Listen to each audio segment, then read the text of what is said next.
Hungry world, Australia is the clean, green food bowl of Asia. It's a very interesting topic, and it's something that, for me, working in TV news, specifically on business news, it is talked about a lot.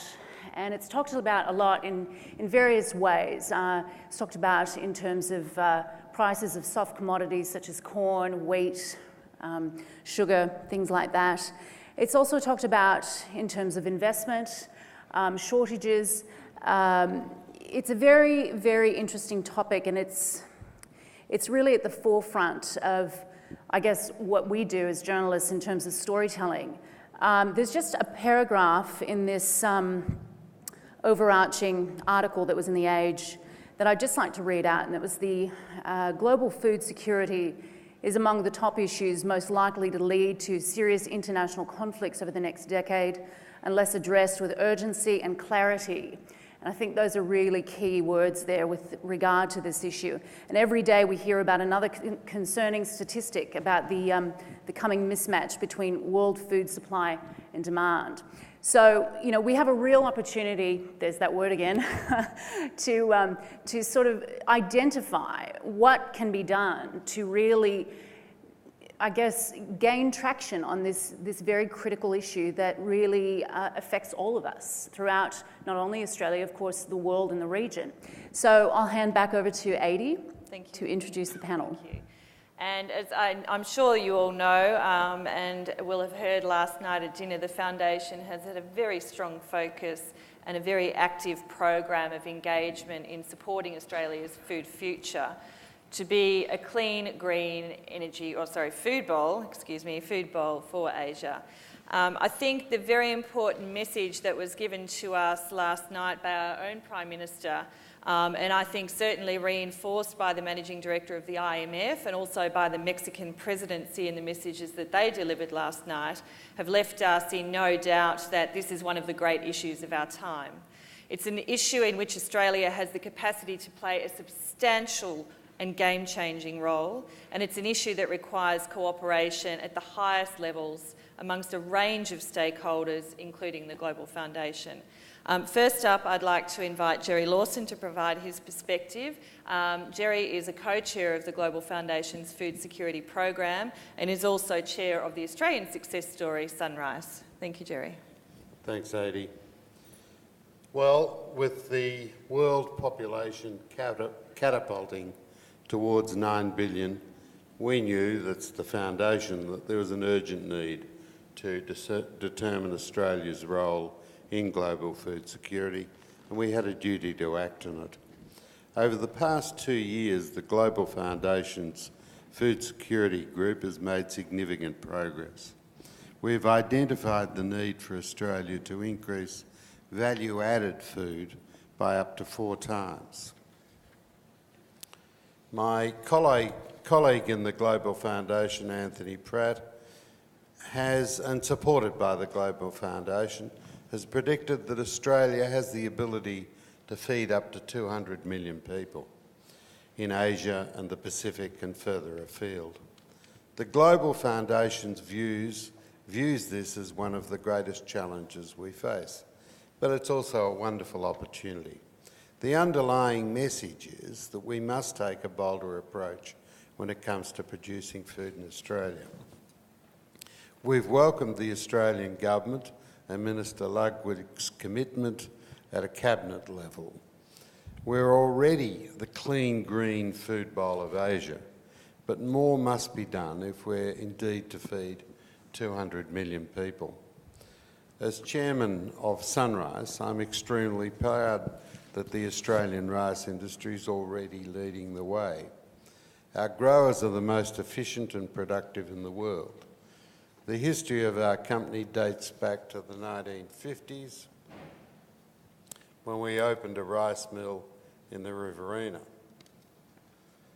Today, we're a $900 million business and we export to 60 countries. This year's harvest of more than 900,000 tonnes of rice will feed at least 23 million people around the world every day for the next year. That is their total food requirements if they were to live on rice. It's a wonderful example of how we're turning just a little water into food for the world. Brings me to the issue of water availability.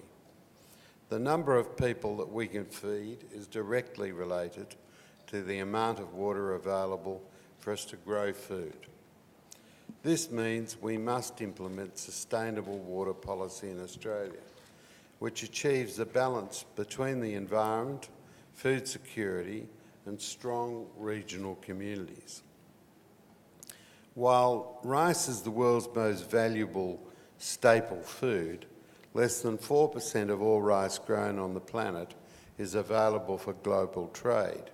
We'd be failing our duty to food security if Australian production were to fall. But food security just isn't about having enough to eat. It's also about civil security. Rice was one of the commodities at the heart of the 2008 food crisis. Price spikes and food insecurity saw political unrest and rioting in 30 countries around the world. As a leading rice supplier in many Pacific nations, which we've talked about earlier, it might surprise you to know that rice is the staple food of most of those countries. So we wouldn't have to look far from an insecurity potential risk. In order to avoid a food crisis, an adequate global supply chain is of the utmost importance. Significant investment in transport infrastructure and networks is urgently required. It's one of the issues that I talked about at the Global Foundation event in Melbourne. This year, Sunrice will supply rice products to 26 countries, including the ones that Murray and Barbara talked about in the Pacific, in Asia Pacific. It's one of the base cargoes of the coastal shipping system.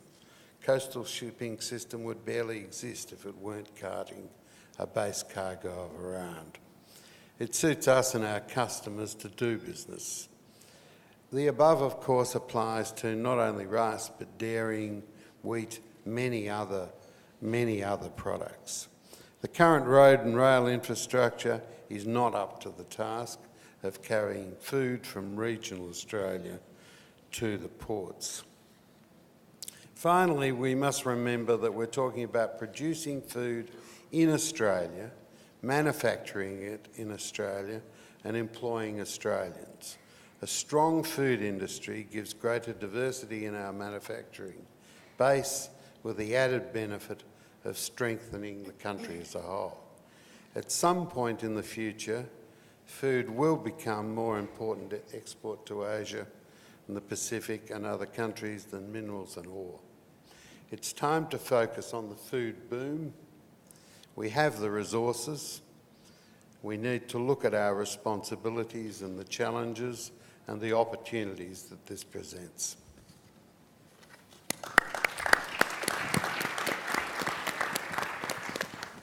Thank you, Gerry. I'd now like to introduce John Durkin. John is the Merchandise Director for Coles. I think John in particular brings a wealth of international experience to us. He spent many years as a driving force in the retail environment in Europe. And I'm particularly keen to hear a little bit about your focus, but also in particular about the leadership that Coles is demonstrating from a retail perspective in terms of supporting Australia's food future. Thank you, John. Thank you very much, and thanks for the invite to speak today. I guess from us at Coles, there's the key message is it's clear that this food security and global food security is going to be a critical issue, and it's as important as the resource security that we are facing and we continue to face. And with Asia on our doorstep, it's really important that Australia gets this one right, because it's going to be clearly a massive opportunity. And we can do that by actually developing our domestic food industry first and foremost, and then supporting the rest of the world.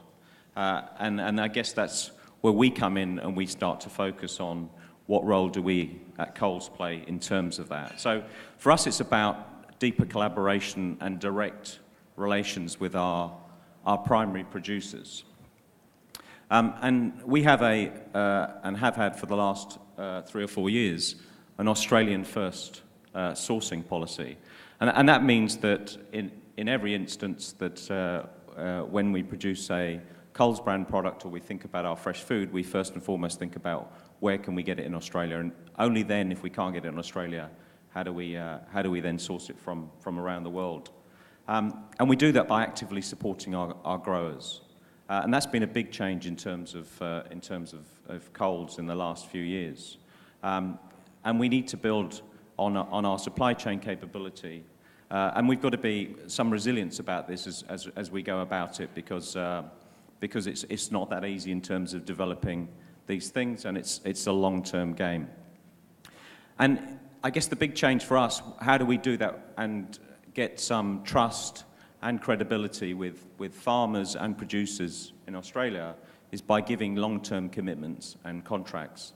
And that has also been a big change in terms of the way we've done business over the last few years. We can't continually chop and change our supply agreements. We have to give people tenure to be able to invest in the infrastructure of their businesses.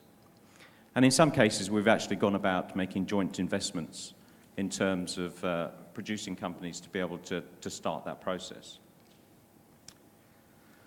So we've been working with food manufacturers, and I've just shown some examples on the screen. There's a couple there. Sabega in New South Wales, we've moved, whether the people from New Zealand like this or not, we've moved our New Zealand, we were getting Coles brand cheese from New Zealand, we now get it from Australia, and there is plenty of cheese making facilities in Australia, and of course the dairy industry is alive and well.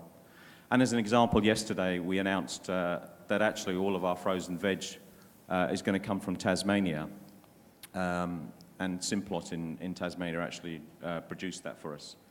So there are success stories, but it's not without its trials and tribulations in terms of doing that. And again, we do that in our fresh produce area. So a number of farmers around the country where we've actually started to build much longer term commitments, and we're talking about commitments that go beyond 5 years.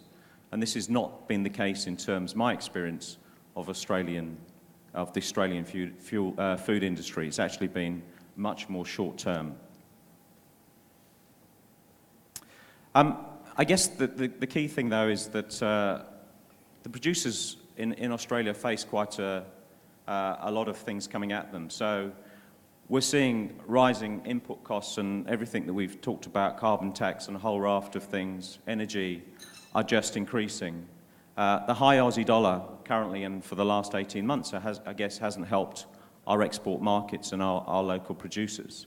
But the supermarket industry in Australia plays an important role in actually leading the change in getting companies to be able to add quality, develop strong brands, and innovate in terms of products. The 3 examples on the screen there, and the last one being interesting, where this is a low GI potato that's been developed by one of our suppliers in the local market, and completely unique.